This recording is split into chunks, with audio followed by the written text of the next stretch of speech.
Hello and welcome. My name is Thomas Kevin Dolan, and I am the author of Little Fag, A Journey of Self-Acceptance and Healing.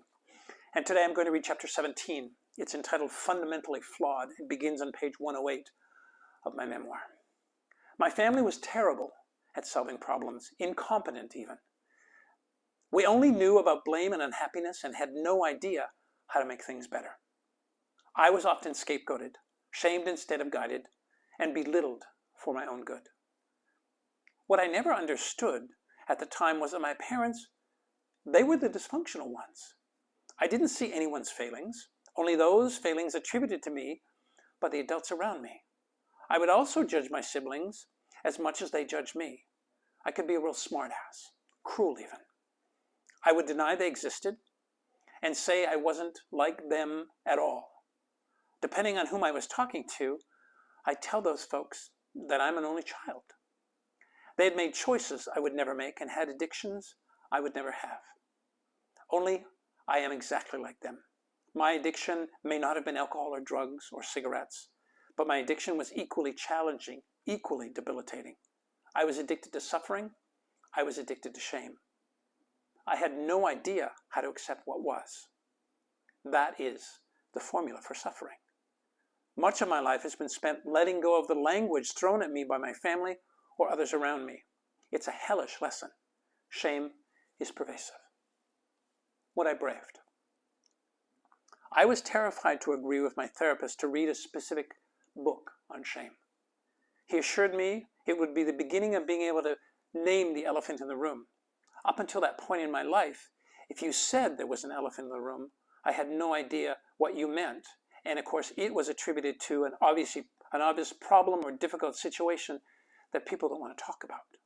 In the Dolan household, there was always an elephant in the room.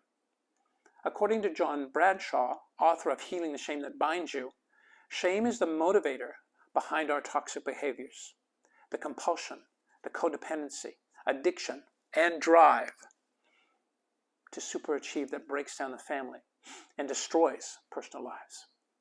Tears streamed down my face as I delved deeper into Bradshaw's book, the one my therapist suggested.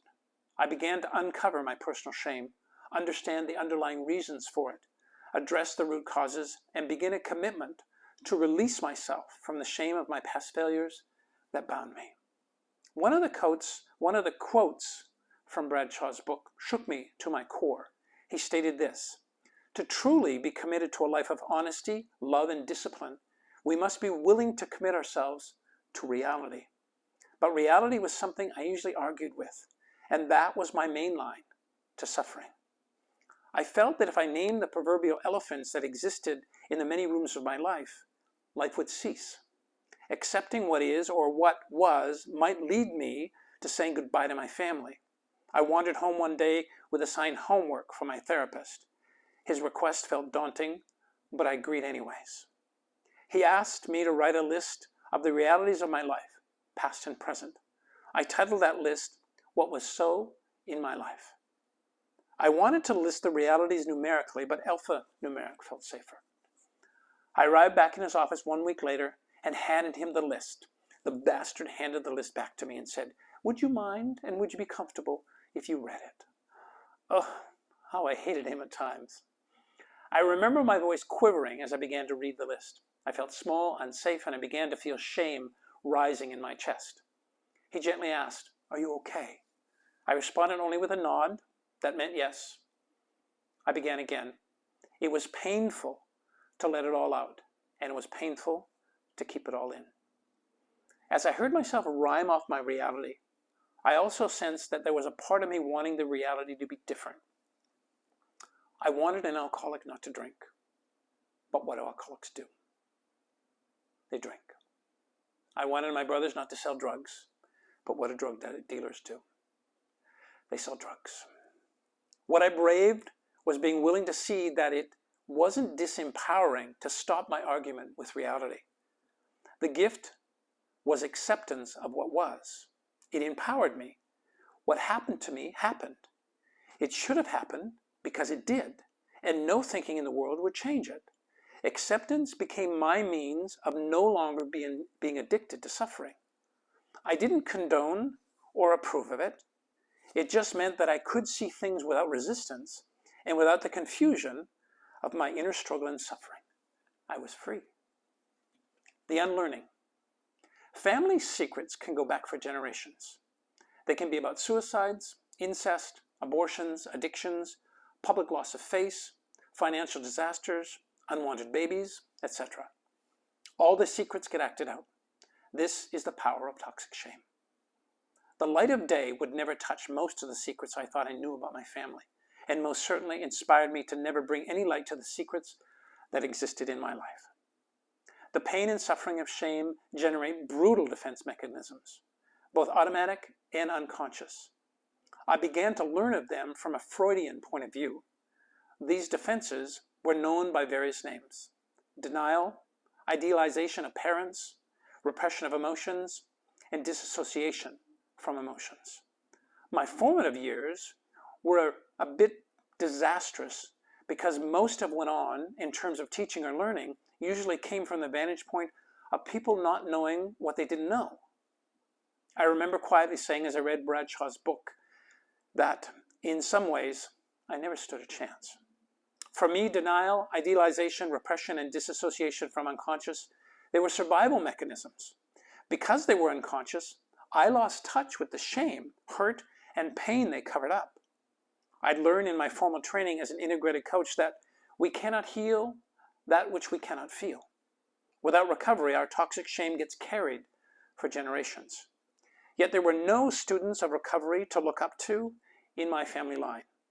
There were no examples for me to follow. Like being the first cross-country skier to cut the trail, if a trail is well designed by me, it would be ideal for other family members to follow. But why me? I was at risk of joining the majority of my family, who were toxically shamed. They tended to become more and more stagnant as life went on. They lived a guarded, secretive, and defensive way. It's as if they were protecting something they truly hated. It made no sense to me. At times, they attempted to be more than human, perfect and controlling, or less than human, losing interest in life or stagnating in some addictive behavior. Both extremes produced devastating results because neither were grounded in any semblance of reality.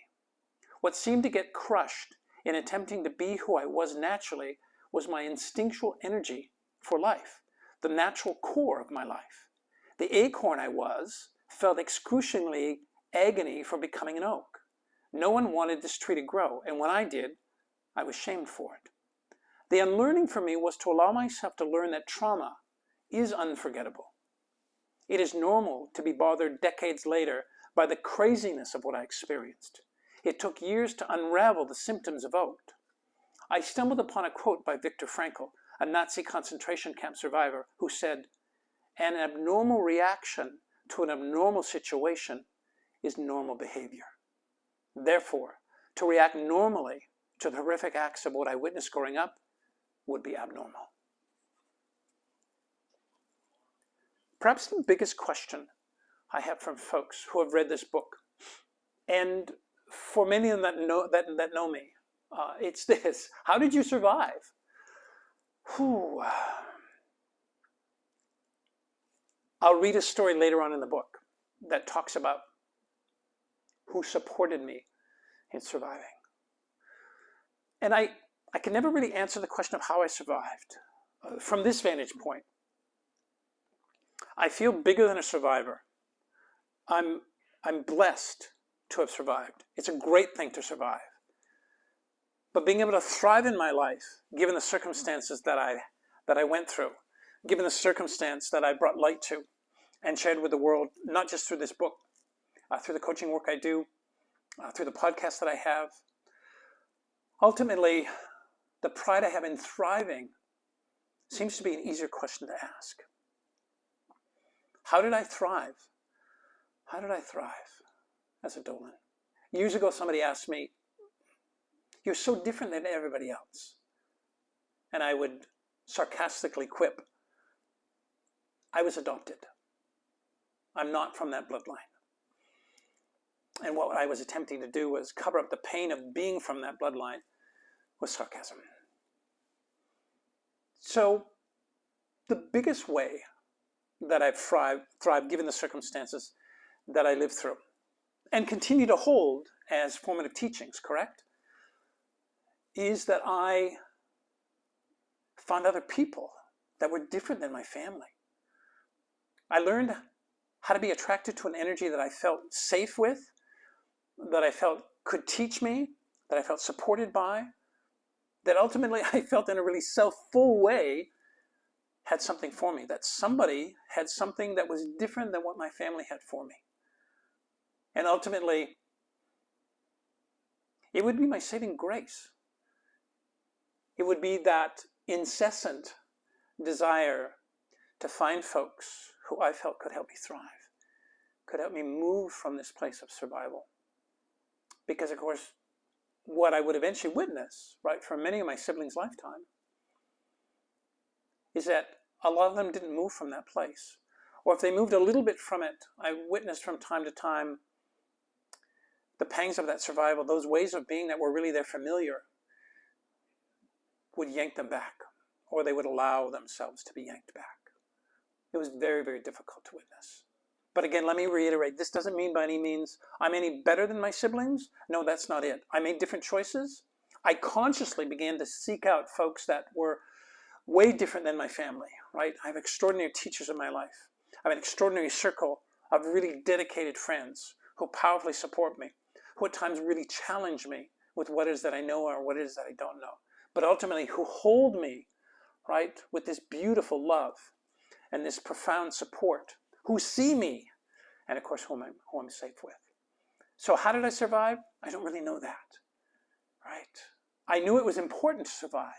I knew it was important to get through, right, those times when I was dependent on the Dolans, but most importantly, beyond that, it was this notion of and a continual movement towards this light of thriving that was really important for me. And I'm so proud that that was the bigger lesson I got, and so proud that I could distinguish between the survival bit and how important thriving was for me. So here's to thriving.